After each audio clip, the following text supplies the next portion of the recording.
আসসালামু আলাইকুম বন্ধুরা, আমি আজকে আপনাদের সাথে একটি গুরুত্বপূর্ণ বিষয় নিয়ে আলোচনা করতে যাচ্ছি। বিষয়টি হচ্ছে আয়কর রিটার্ন ফাইল জমা দেওয়া বা আয়কর রিটার্ন সাবমিট। বিষয়টি খুবই গুরুত্বপূর্ণ তাদের জন্য যাদের চাকরি বা ব্যবসা প্রতিষ্ঠানের জন্য ট্যাক্স রিটার্ন বা টিন সার্টিফিকেট করেছেন এবং যারা ফেসবুক মনিটাইজেশনের জন্য টিন সার্টিফিকেট করেছেন। মূলত যাদের টিন সার্টিফিকেট আছে সকলের জন্য এই বিষয়টি জানা অত্যন্ত গুরুত্বপূর্ণ। বাংলাদেশের আইন অনুযায়ী যাদের ট্যাক্স আইডেন্টিফিকেশন নম্বর বা টিন রয়েছে তাদের জন্য আয়কর রিটার্ন দাখিল করা বাধ্যতামূলক। তবে রিটার্ন দাখিল করলেই যে আয়কর দিতে হবে তা নয়। কারো যদি করযোগ্য আয় না হয় তাহলে কর দেওয়ার প্রয়োজন নেই, শুধুমাত্র রিটার্ন জমা দিলে হবে। কথাটির মানে হচ্ছে আপনার আয় যদি করযোগ্য আয়ের সীমা অতিক্রম করে তাহলে আপনি আয়কর প্রযোজ্য যা হবে তা দিবেন, আর যদি সেই সীমা অতিক্রম না করে তাহলে আপনাকে কোনো আয়কর দিতে হবে না, শুধুমাত্র রিটার্নের কাগজ সাবমিট করে দিলেই হবে। অর্থাৎ আপনি আপনার বৎসরের আয় ব্যয়ের হিসাব সম্পূর্ণভাবে দেখিয়ে আপনি বিধানটি পালন করলেন এবং দায়মুক্ত থাকতে পারবেন।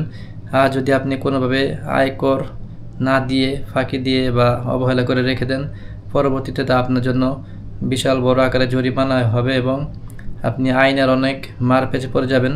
তো আপনারা যেহেতু আমি মূলত ভিডিওটি করতেছি আমার পরিচিত বন্ধু বান্ধব কলিগ সবাইকে একটু সচেতন করার জন্য, এবং তারা তাদের কিছু জিজ্ঞাসা বিষয়গুলো হয়তো অনেকের কাছে জিজ্ঞাসা করে উত্তর পাচ্ছে না, তাদের সমাধানের সুবিধার জন্য আমি একটি ভিডিও করতেছি যাতে আমার কাছের মানুষগুলো অন্তত এই বিষয়ে সঠিকভাবে জেনে শুনে বুঝে এই কাজটি করতে পারে। এবং এছাড়াও কাছের দূরে যদি কারো এই বিষয়ে কিছুটা কম জানাশোনা থাকে তারা জেনে এই বিষয়ে সচেতন হবে এবং এই বিষয়টি নিয়ে কাজ করবে। চলুন আর দেরি না করে কম্পিউটার স্ক্রিনে গিয়ে আপনাদেরকে দেখাচ্ছি কিভাবে আয়কর রিটার্ন সাবমিট করতে হয়, এবং আমি সরাসরি আমার আয়কর রিটার্ন সাবমিট প্রসেসটি আপনাদের দেখিয়ে দিচ্ছি।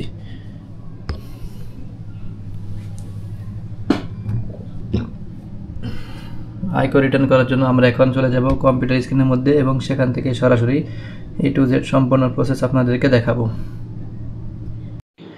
বন্ধুরা, ইনকাম ট্যাক্স রিটার্ন সাবমিট করার জন্য চলে এসেছি আমি আমার কম্পিউটার স্ক্রিনে। এখন আমি স্ক্রিন রেকর্ডারটি অন করে দিলাম এবং সাথে সাথে আমাদেরকে যেতে হবে গুগল ক্রোম ব্রাউজারে গিয়ে সার্চ করতে হবে ই রিটার্ন লিখে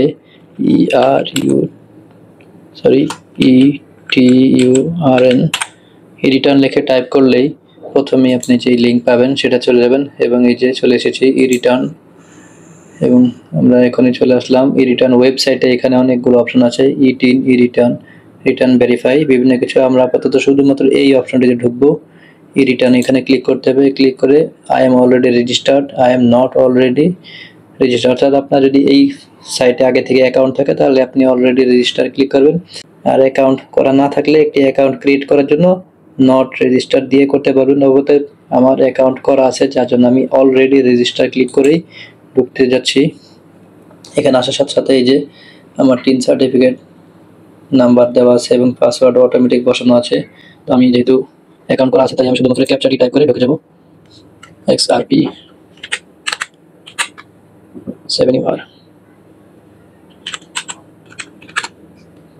সাইন ইন।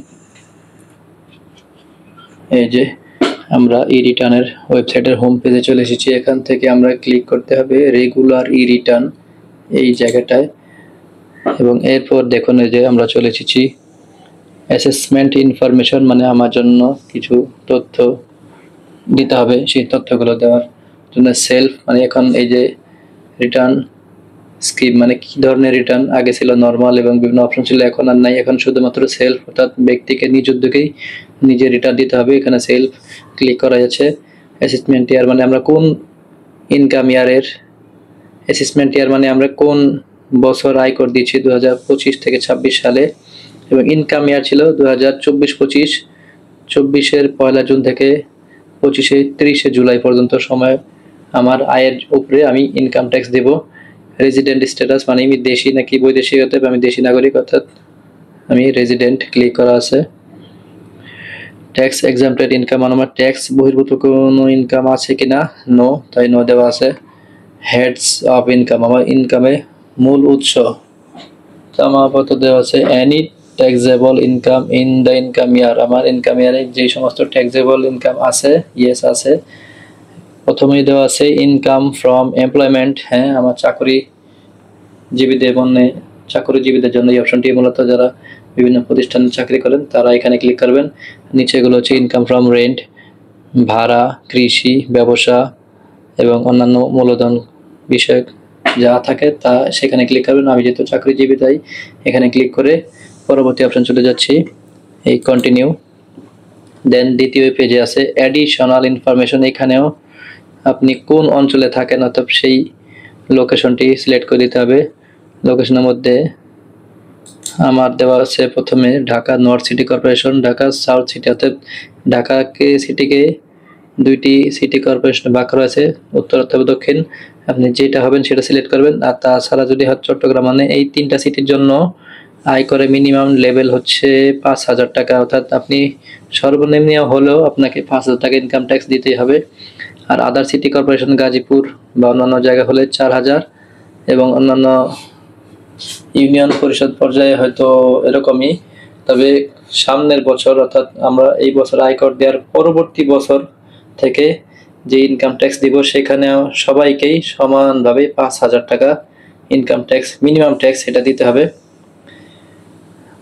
এবং এনি আদার এরিয়া, আপনি আপনার লোকেশন সিলেক্ট করে দেবেন। আমি আমার জন্য আদার সিটি কর্পোরেশন সিলেক্ট করে দিলাম। হ্যাঁ, হয়ে গেল। এবং ট্যাক্স রিবেট, আমি আমার কোনো ডিপিএস সঞ্চয়পত্র বা কোনো ইনভেস্টমেন্ট আছে যে এখান থেকে আমি রিবেট পেতে পারি, অর্থাৎ ট্যাক্সের ছাড় পেতে পারি, আবার এরকম কিছু নেই, নো।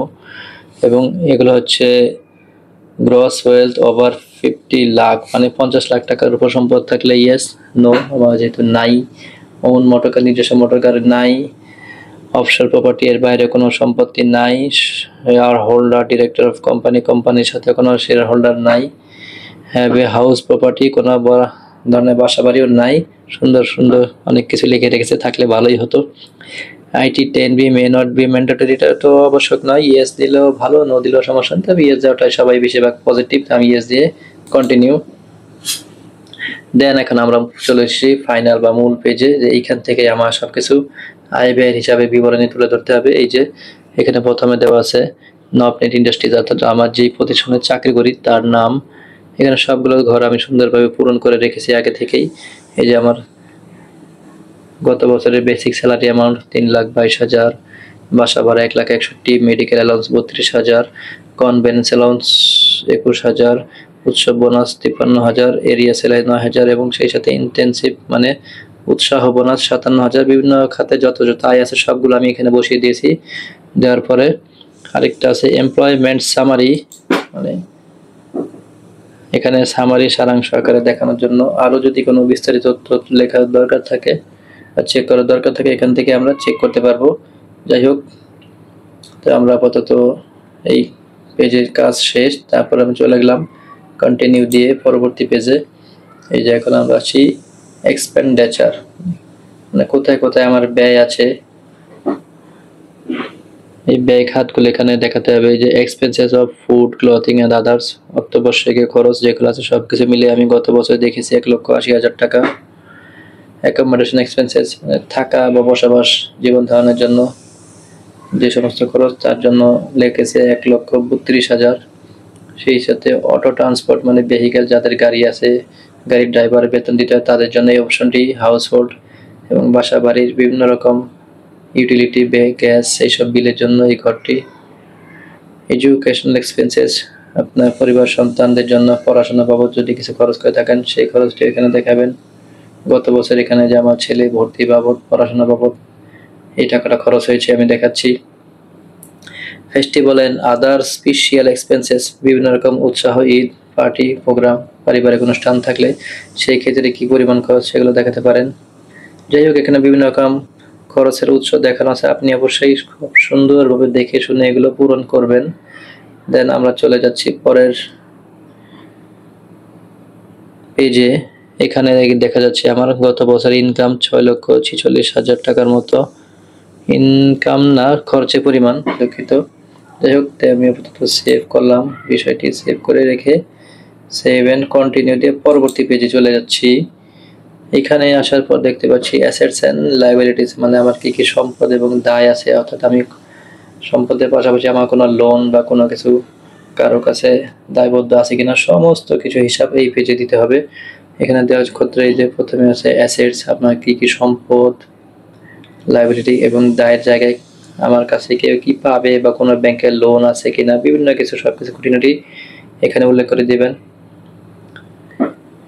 সোর্স অফ ফান্ড এবং আমার মানে ইনকামে যেই পরিপূর্ণ ইনকাম দিয়েছি তার মধ্যে আমার এই যে 4,37,000 টাকার মধ্যে আমার ট্যাক্স দিতে হবে এবং এর বাইরে আরো 2,18,000 টাকা এই টাকাটা ট্যাক্স মুক্ত, অর্থাৎ মোট ইনকামে 3 ভাগের 1 ভাগ আপনি ট্যাক্স মুক্ত থাকবে এবং বাকি 2 ভাগের উপরে আপনার ট্যাক্স প্রযোজ্য হবে।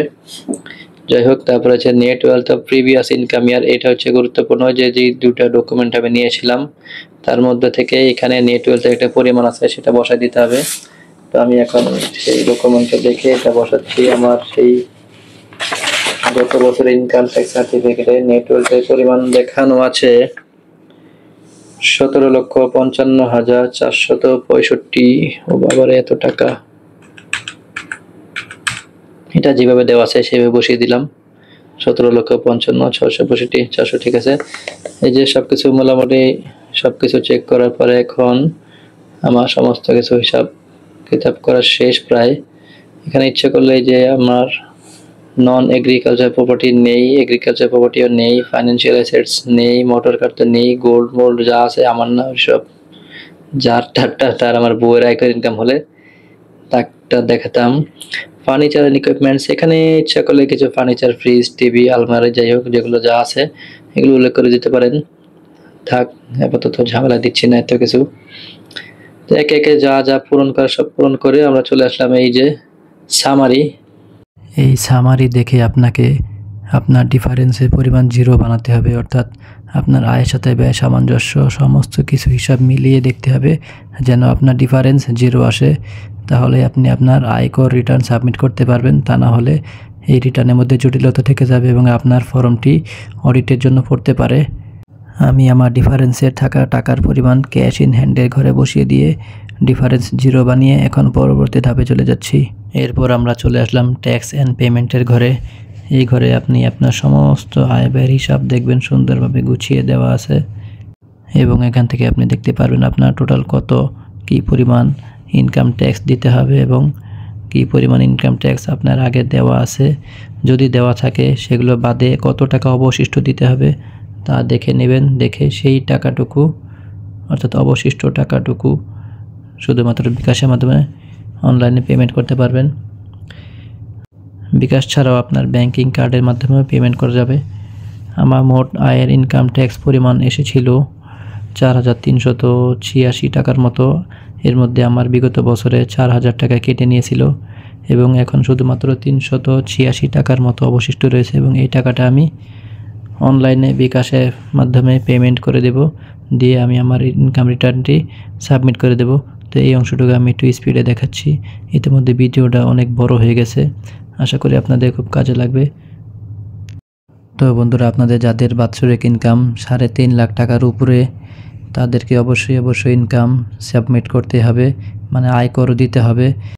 আর মাত্র কয়েকদিন বাকি আছে আয়কর দেওয়ার।